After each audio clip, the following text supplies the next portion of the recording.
Chapter 6. Evening, boys.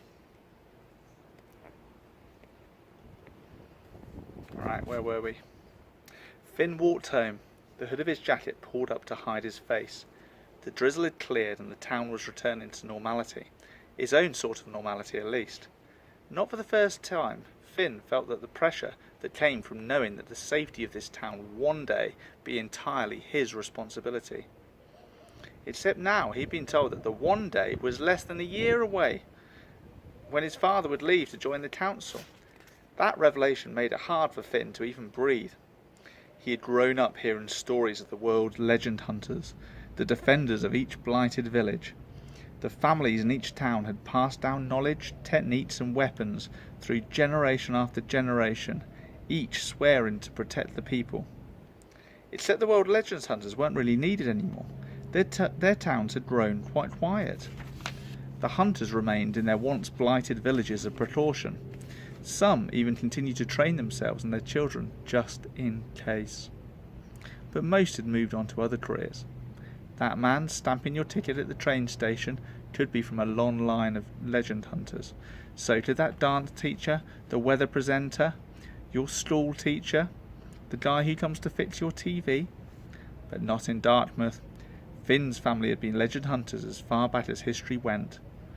And as long as the legends kept coming through, as long as they continued to attack Dartmouth, his family would be needed. As long as he was the only child of the only legend hunter, then Finn would be needed. And now that his father was moving up to the Council of 12, he would be needed to protect Dartmouth all by himself. Every bit of that responsibility weighed on him as he sulked home. What made it worse was that he wasn't ready. He had needed rescuing again, his third time on a hunt with his father and his third failure. The first hunt a few weeks ago had been pure humiliation. The legend in question had been a basilisk, a particularly stupid fat reptile with a beak. Basilisks were brought up to believe that a single stare was enough to kill a human being. When cornered, they would stop, open their eyes wide and glare at the oncoming human. The only problem was that their stare was marginally less threatening than a baby's giggle. A hunter wouldn't even break stride. Only a particularly inexperienced or inept legend hunter could fail to capture such a creature. Finn unfortunately happened to fit both of those categories.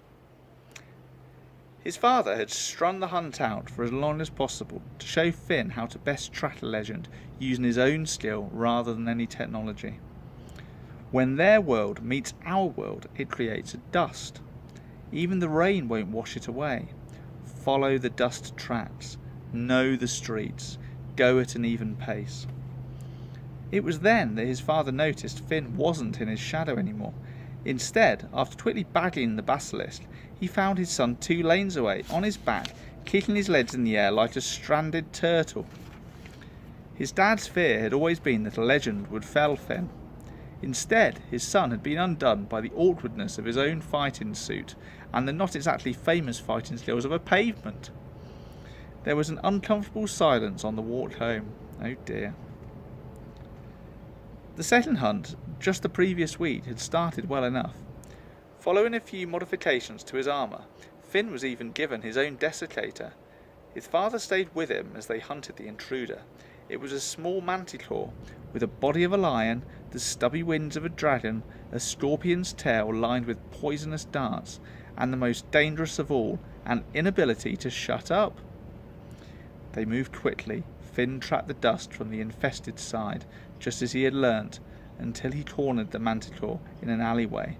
Then it all went wrong. When Finn tried to get his desiccator from the holster at his waist, he snagged his glove on his armour and couldn't even raise his arm. "Hold on a second," he said to the manticore, and that was a big mistake. The first thing legend hunters in training are told about manticores is, never engage them in conversation. The manticore will keep you there all day, talking almost exclusively in riddles, bad riddles. You will eventually go quite mad. Luckily, as the legend opened its mouth to respond with a particularly devastating riddle, Finn's father desiccated it. He and Finn again walked home in a deeply awkward silence. And then of course there was today. In less than a year, Finn would be expected to complete and become a full legend hunter. Among the criteria to even be considered were 3 verified, successful legend hunts. Being cornered by the Minotaur that morning had instead completed a hat-trick of calamities. He had caught the look of his father's face as he got out of the car outside school, the disappointment furrowing his brow. Now, as Finn walked home, he had a greater understanding of how deep that disappointment ran. He faced 2 possibilities. Either he would fail so spectacularly he couldn't become complete, thereby preventing his father from being the only Darkmouth legend hunter in 42 generations to bag every legend hunter's dream job. Or he would somehow succeed and be left with the responsibility of defending Darkmouth and every soul in it alone. Finn couldn't decide which of those outcomes was worse. End of chapter 6.